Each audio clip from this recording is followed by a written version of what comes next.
오늘도 말씀을 통해 우리의 눈이 열리고 마음의 깊은 곳이 밝아지는 시간이 되기를 바랍니다.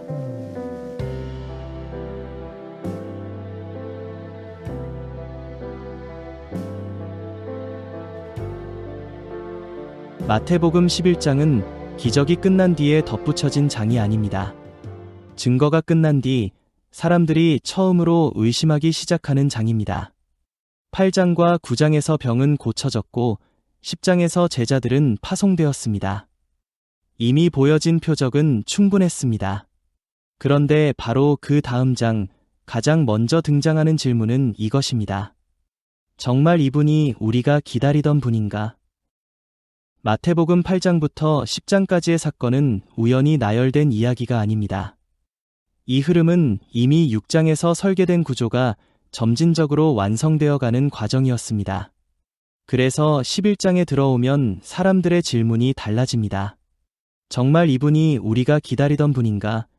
이 질문으로 장이 시작됩니다.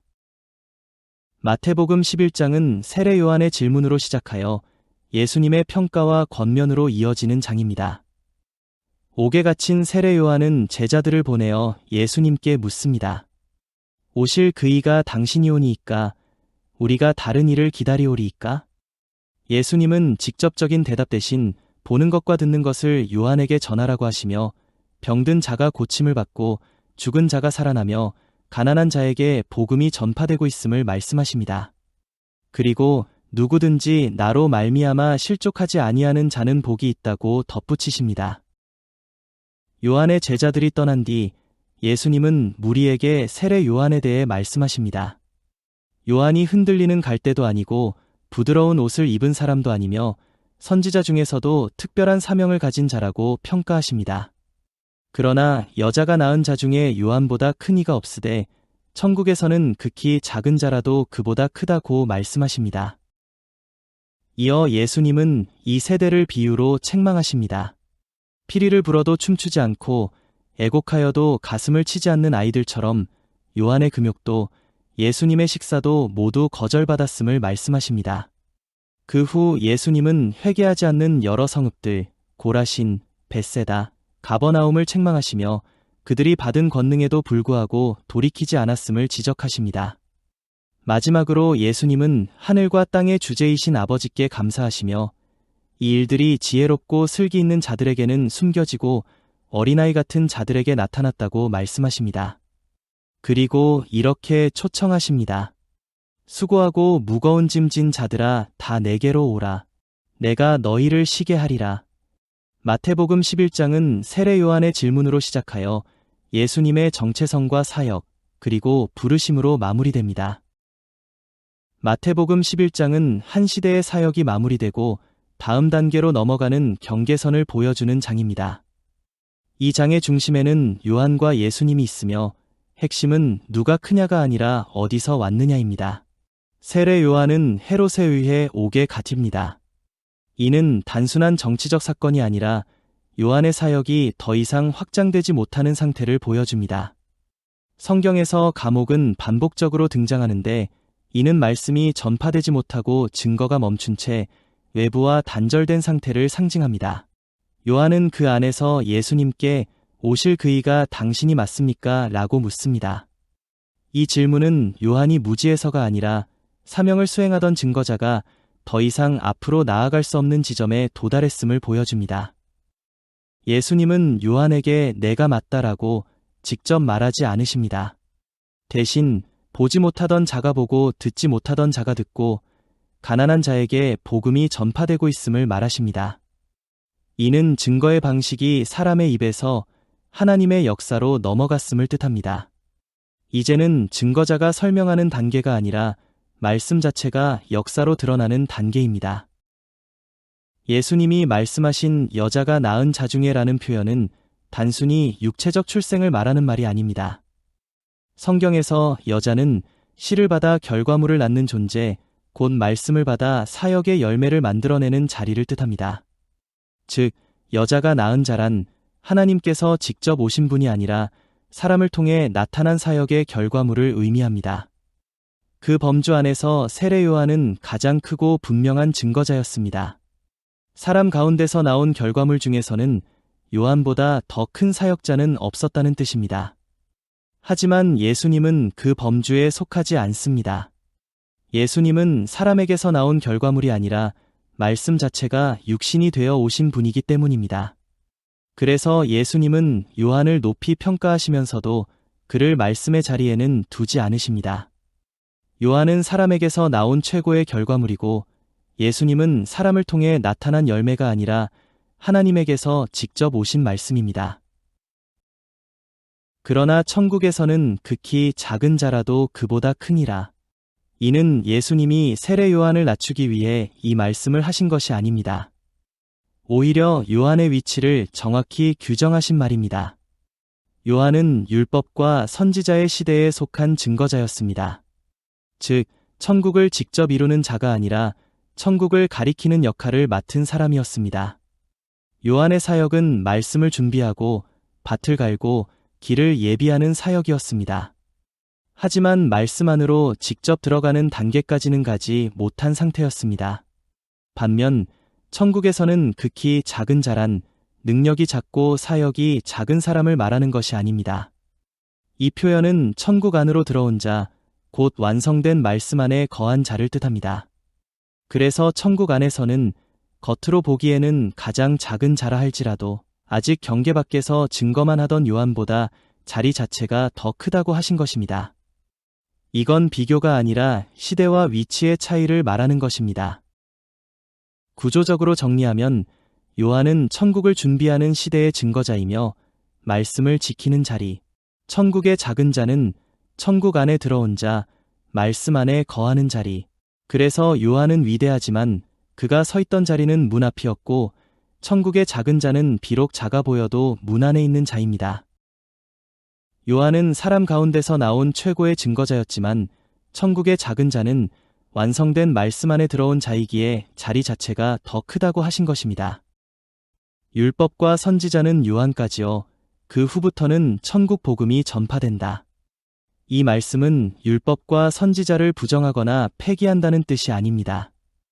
예수님은 여기서 시대의 경계선을 분명히 말씀하신 것입니다.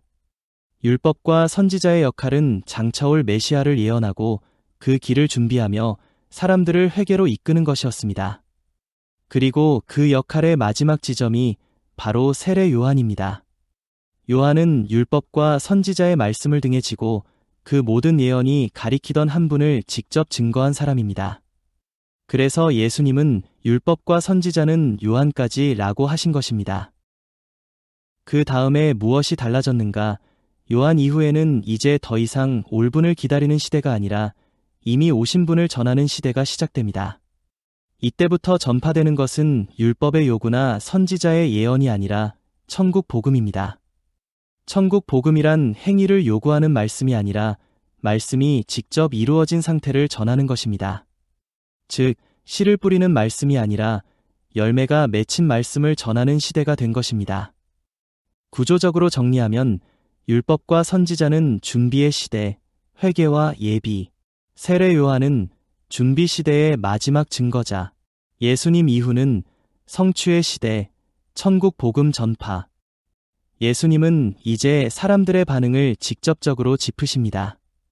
이 세대를 무엇에 비유할까? 예수님은 이 시대의 모습을 장터에 앉아있는 아이들에 비유하십니다. 우리가 피리를 불어도 너희가 춤추지 않고 우리가 곡하여도 너희가 가슴을 치지 않았다. 피리는 기쁜 소식, 초청, 생명의 메시지를 뜻하며 예수님의 사역, 곡함은 경고, 회개 촉구, 상실에 대한 애통, 요한의 사역, 문제는 둘 다 거부. 요한의 애곡은 예수님이 오시기 전 말씀이 아직 임하지 않은 상태에 대한 애곡이며 예수님이 떠나신 이후에야 말씀이 있었음을 아는 자들에게 애곡이 완전히 열립니다. 즉, 애곡은 말씀의 부재를 인식한 상태이며 애곡하는 자에게 열립니다. 마태복음 5장 4절. 이 말은 말씀을 전하는 쪽의 문제가 아니라 받는 쪽의 태도 문제를 드러내는 비유입니다. 세례 요한과 예수님.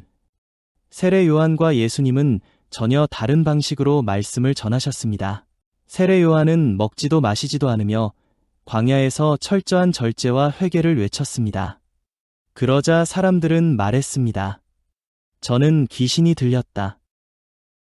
반대로 예수님은 먹고 마시며 사람들 가운데로 들어가 그들의 자리에서 말씀을 전하셨습니다.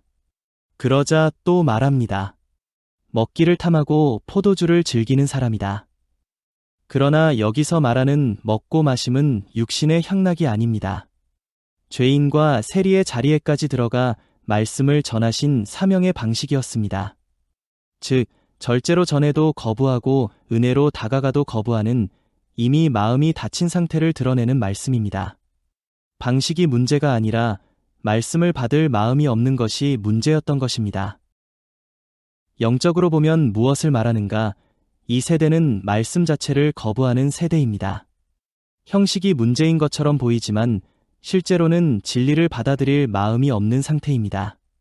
그래서 엄격해도 거부하고 부드러워도 거부합니다. 이는 말씀의 수준 문제가 아니라 듣는 자의 상태 문제입니다. 그래서 예수님은 마지막에 이렇게 말씀하십니다. 지혜는 그 행한 일로 옳다함을 얻느니라. 참된 지혜는 말의 모양이나 전달 방식으로 판단되지 않습니다. 그 말씀이 사람 안에서 어떤 열매를 맺느냐로 증명됩니다. 즉, 말씀을 듣고도 변화가 없다면 그 문제는 말씀이 아니라 사람에게 있는 것입니다. 이 세대는 말씀의 방식이 아니라 말씀 자체를 거부했고, 그래서 어떤 증거 앞에서도 깨닫지 못한 세대였습니다. 이제 예수님은 구체적인 지역 이름을 언급하십니다. 고라신, 벳세다, 그리고 가버나움입니다. 이 성읍들의 공통점은 하나입니다. 예수님의 많은 권능과 말씀이 가장 많이 나타난 곳이라는 점입니다. 그러나 문제는 말씀을 들었느냐가 아니라 그 이후에도 회개가 없었다는 것입니다. 예수님은 매우 강한 대비를 사용하십니다. 두로와 시돈에서 이런 권능이 행해졌다면 벌써 베옷을 입고 회개했을 것이다. 또 가버나움에 대해서는 소돔보다 더 견디기 어려울 것이라고 말씀하십니다. 이 비교는 이방이 더 낫다는 도덕적 평가가 아닙니다. 영적으로 볼 때 성읍은 단순한 지역이 아니라 말씀을 담는 그릇의 상태, 곧 공동체의 영적 구조를 의미합니다. 이 성읍들의 문제는 말씀이 부족했던 것이 아니라 이미 형성된 이해와 기준, 종교적 틀이 너무 견고했다는 점입니다. 그래서 새로운 말씀이 들어올 자리가 없었습니다. 말씀은 있었지만 받아들이는 구조는 굳어 있었던 것입니다. 가버나움은 예수님이 주로 머무르시며 사역하신 곳입니다. 말씀과 권능이 집중된 자리였기에 영적으로는 하늘에까지 높아진 상태처럼 보였습니다. 그러나 변화가 없었기에 그 높음은 생명이 아닌 책임의 무게가 됩니다. 그래서 예수님은 음부에까지 낮아지리라고 말씀하십니다. 이는 형벌의 위협이 아니라 말씀을 담지 못한 구조의 결과입니다. 말씀을 많이 들었다는 것은 특권이 아니라 책임이며 깨닫고도 회개하지 않으면 그 말씀이 오히려 증거가 됩니다. 예수님은 말씀하십니다. 천지의 주제이신 아버지여, 이것을 지혜롭고 슬기 있는 자들에게는 숨기시고 어린아이들에게는 나타내심을 감사하나이다. 이 말씀은 지식이 있는 사람을 배척하신다는 뜻이 아닙니다. 또 어린아이처럼 단순해야 한다는 감정적인 권면도 아닙니다. 숨기셨다는 말의 의미는 하나님께서 일부러 감추셨다는 뜻이 아니라 받을 수 없는 구조에는 말씀이 드러나지 않는다는 의미입니다. 지혜롭고 슬기 있다고 여기는 자들은 이미 자신 안에 기준이 굳어있는 상태입니다. 말씀을 들을 때 새로 받아들이는 것이 아니라 기존 생각으로 판단하고 재단합니다. 그래서 말씀은 들리지만 깨달음으로 이어지지 않습니다. 어린아이의 의미 또한 어린아이는 지식이 없는 존재를 말하는 것이 아닙니다. 아직 채워지지 않은 상태, 말씀 앞에서 자신을 비우고 있는 상태를 뜻합니다. 그래서 어린아이는 말씀을 분석하기보다 그대로 받아들일 수 있는 구조를 가지고 있습니다. 말씀이 씨로 들어갈 수 있는 밭이 바로 이런 상태입니다. 앞에서 예수님이 성읍들을 언급하신 이유도 여기에 있습니다. 그들에게 말씀이 없었던 것이 아니라 말씀이 들어갈 수 있는 상태가 아니었기 때문입니다. 말씀은 지식에 많고 적음이 아니라 받아들일 수 있는 상태에 따라 드러납니다. 그래서 하나님 나라는 비운 자에게 먼저 나타납니다. 예수님은 이어서 이렇게 말씀하십니다.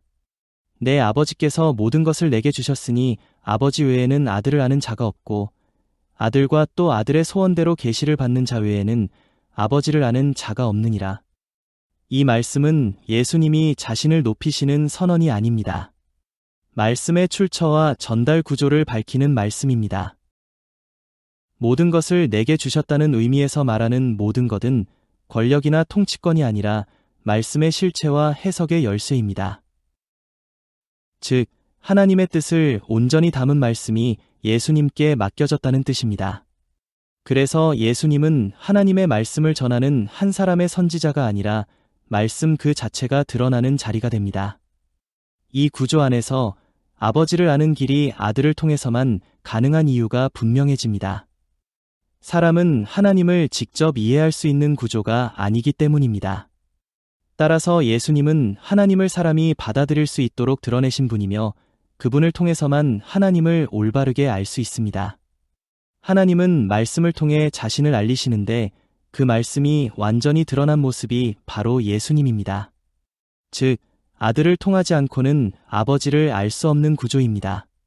이것은 배제의 말씀이 아니라 질서에 대한 설명입니다. 앞에서 말한 어린아이에게 나타내심과 이 말씀이 연결됩니다.